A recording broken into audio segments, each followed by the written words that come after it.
भी बच्चों की दिक्कत आती थी, उनकी लड़ाई लड़ता था, तो युवा साथियों का, बच्चों का भरपूर आशीर्वाद प्यार मुझे मिलता था। लेकिन 2023 के बाद में अब मुझे महसूस होने लगा है कि मेरे पंच पटेल, मेरे बुजुर्ग, मेरे जो पगड़ीधारी बाबा है, उनका भी अब आशीर्वाद जैसे युवाओं का आशीर्वाद मिलता था, आज मुझे बुजुर्गों का आशीर्वाद भी भरपूर मिलने लगा है, जिस आशीर्वाद का मैं आकांक्षी। समरावता के कांड के बाद आपने देखा होगा किस तरह से समरावता में निर्दोष लोगों को मारा गया, किस तरह से धाराएं जो नहीं बनती थी उसके बावजूद भी धाराएं लगाकर मुझे 8 महीने जेल में रखा गया। किस तरह से इस राजस्थान में, देश में डबल इंजन की सरकार, भारतीय जनता पार्टी की सरकार, जहां एक तरफ नरेंद्र मोदी और अमित शाह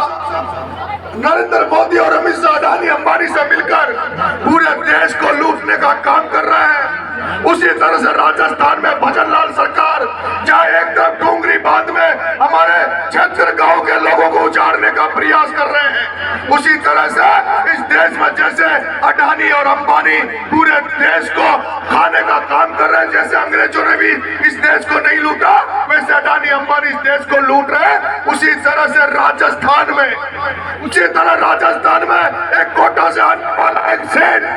एक कोटा से आने वाला एक पूंजी पे सेठ, एक धंधा से ओम बिरला इस राजस्थान को लूट रहा है, राजस्थान को खून से नूच रहा, राजस्थान के किसानों की आमदनी को खाने का काम कर रहा है। उस ओम बिरला के खिलाफ, उन हारोत में बैठे धन्ना सेठों के खिलाफ तुम्हारे बेटे ने मोर्चा खोल रखा है। तुम्हारा बेटा उन धन्ना सेठों से उसी तरह लड़ रहा है जैसे महाराणा प्रताप दिल्ली सल्तनत से लड़ा, जैसे शिबू सोरेन ने झारखंड और छत्तीसगढ़ के आदिवासियों को आजाद कराने के लिए लड़ाई लड़ी, जिस तरह से कैप्टन छुट्टनलाल ने तुम्हें अधिकार दिलाने के लिए लड़ाई लड़ी, उसी तरह तुम्हारा बेटा नरेश मीणा भी हारोती के किसानों को आजाद कराने के लिए 4 धन्ना सेठों से लड़ाई लड़ रहा है, और उसी के कारण 1.5 साल से नंगे पैर घूम रहा है, 1.5 साल से नंगे पैर घूम रहा है। जिस ओम बिरला ने कोटा बूंदी की जनता को लूट लिया, उस ओम बिरला की देन है आज आप देख रहे होंगे, कहीं घर बनाओगे, शौचालय बनाओगे, दीवार बिल्डिंग बनाओगे, तो जो रेत है, जो बजरी है, वो 10,000, 20, 12,000, 15,000 से कम एक टोली नहीं मिल रही। उसका कारण अगर कोई है तो वो ओम बिरला, जिसने पूरी बनास पर कब्जा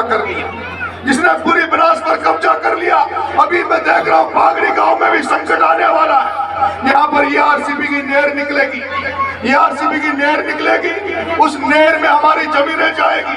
हमारी बनेटा से लेके पागड़ी से लेके कई गांव की जमीनें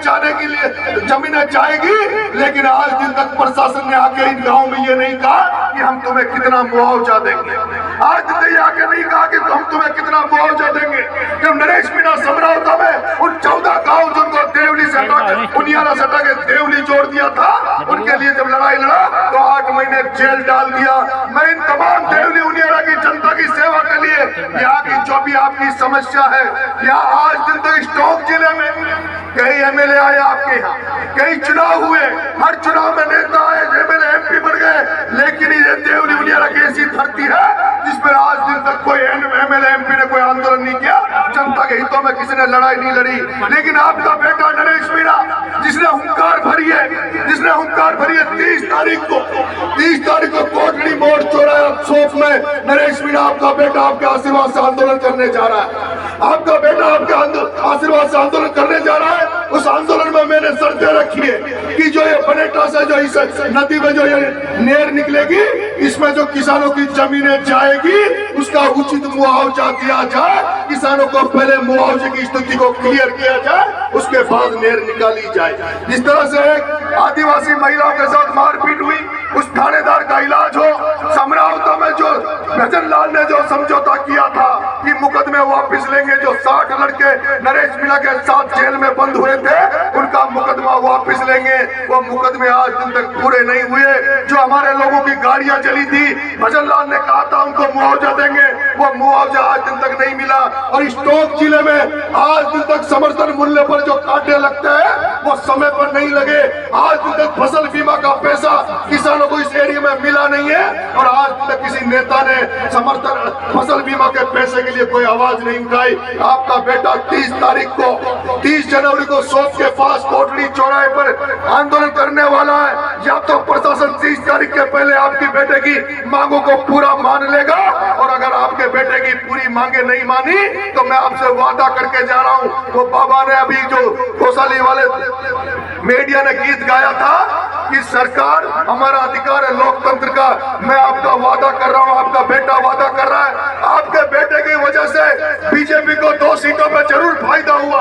ये मैं मानता हूं कि मेरी वजह से भारतीय जनता पार्टी को देवली उनियारा में भी फायदा हुआ, मेरी वजह से छपड़ा में भी फायदा हुआ, लेकिन मैं आपको वादा दिला रहा हूं, आपको विश्वास दिला रहा हूं, जिस तरह से पंच बुजुर्गों मेरी माताओं आपका नरेश मीणा पे आशीर्वाद रहा, तो 2028 के पहले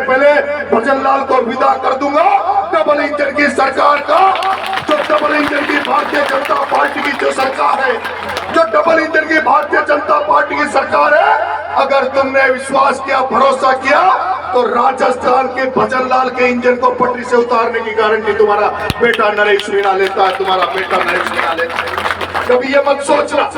कभी ये मत सोचना कि राजनीतिक स्वार्थ के लिए कभी समाज का नुकसान हो जाने दूंगा, कभी भी ऐसा कोई कदम नहीं उठाऊंगा जिससे मेरे आदिवासी समाज का, मुझे चाहने वालों का कोई नुकसान हो। नरेश मीणा तो जिस तरह से कैप्टन छुट्टन लाल ने तुम्हारे लिए काम किया, बाबा साहब भीमराव अंबेडकर ने तुम्हारे लिए काम किया, शिबू सोरेन ने जिस तरह से छत्तीसगढ़ और झारखंड के आदिवासियों को महाजनों से आजाद कराया, तुम्हारा बेटा भी महाजनों से, धन्ना सेठों से, पूंजीपतियों से लड़ेगा, और जब तक लड़ता रहेगा, जब तक तुम्हारे बेटे के दिल में चाहत है। बाबा जो गीत गा रहा था वो सही गा रहा था, मेरे पीछे भजन लाल सरकार हाथ धो के पड़ी है, मेरे पीछे भजन लाल सरकार हाथ धो के पड़ी है। मेरी जमानत खारिज कराने के लिए कोर्ट में एप्लीकेशन दी जा रही है। 4 तारीख को, 4 फरवरी को मेरी सुनवाई है। हो सकता है 4 फरवरी को न्यायालय आदेश दे दे कि यह नरेश मीणा अगर बाहर रहा तो यह सरकार को दिक्कत करेगा, इसलिए नरेश मीणा को फिर से जेल में डाल दिया जाए। लेकिन मैं कह रहा हूं 4 तारीख के पहले 30 तारीख के आंदोलन में अगर आपका आशीर्वाद रहा, आपकी ताकत रही, तो सरकार को भी ये पता लग जाना चाहिए कि नरेश को अगर जेल में डाल देंगे, जैसे पहले जेल में डाला, वो तो समय पर भजन लाल सरकार चेत गई, जो 25 फरवरी जो विधानसभा का घेराव था उसके पहले समझौता कर लिया, नहीं तो उस समय भी सरकार को उखाड़ फेंक दे। और नरेश मीणा अगर कुछ दिन और बच गया, जेल नहीं गया, तो मैं आपसे गारंटी दे रहा हूं, चाहे डोंगरी बांध का मामला हो, चाहे राजस्थान में किसानों का किसी भी कोने में मामला हो, नरेश मीणा सरकार को तुम्हारे घुटनों में टेक देगा। ये नरेश मीणा ताकत रखता है, आप आशीर्वाद बनाए रखना।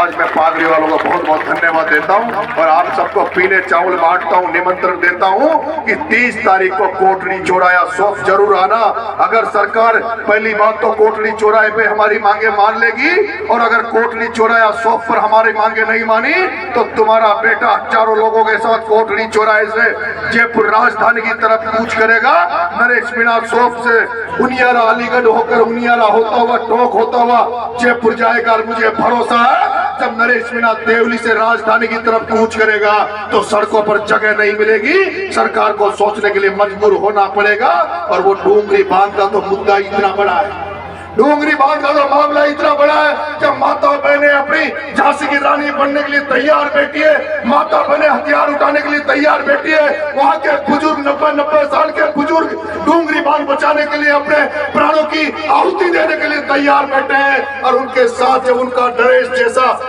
एक बेटा खड़ा है, जो भगत सिंह की फोटो लगा के चलता है, जो इंकलाब का नारा लेकर चलता है, वो डोंगरी बांध वाले को किसी को अगर गोली चलेगी उस मामले में भी, तो सबसे पहले प्राण कोई देगा, सबसे पहले प्राणों की आहुति लगाएगा, तो आपका बेटा नरेश मीणा लगाएगा। ये भी मैं आपको विश्वास दिलाता हूँ। इसलिए आप सब लोग ज्यादा से ज्यादा संख्या में कोटली जरूर पधारना। और मैं जो गंभीरा की, जो कन्हैया दंगल की पार्टी आई हुई है, कोसाले की जो पार्टी आई हुई है, आपसे भी हाथ जोड़ के निवेदन करता हूँ। मेरे पास तो कोई धनवंत तो है नहीं, आपके पास साधन जरूर होंगे, बसें होंगी, आप जरूर पधारना। और वहां ऐसे कन्हैया दंगल ऐसे नहीं होगा, आपका बस के ऊपर होगा, बसों के ऊपर ही आपका घेरा बनना चाहिए, ताकि पूरा राजस्थान देखे कि ये आदिवासी भाई नरेश मीणा को, बेटे को जो आशीर्वाद दे रहे, जो किसानों की लड़ाई लड़ रहे हैं, वो किस तरह का आंदोलन हो रहा है। जैसे युद्ध में रणभेड़ियां बजती थी, जैसे युद्धों में रणभेड़ियां बजती थी, जैसे छतरानियां अपनी कुर्बानी देती थी, उसी तरह मेरी माता बहनों, आपसे पागड़ी वाली माता बहनों, आपने, मैं जेल से आया था तब भी पूरी हुनियारा में मेरा अलीगढ़ में जोरदार स्वागत किया था। आप सबको भी निमंत्रण दे रहा हूँ, सारी माता बहने आप सब भी पधारना। बहुत बहुत धन्यवाद। राम राम साहब, जय हिंद, जय भारत।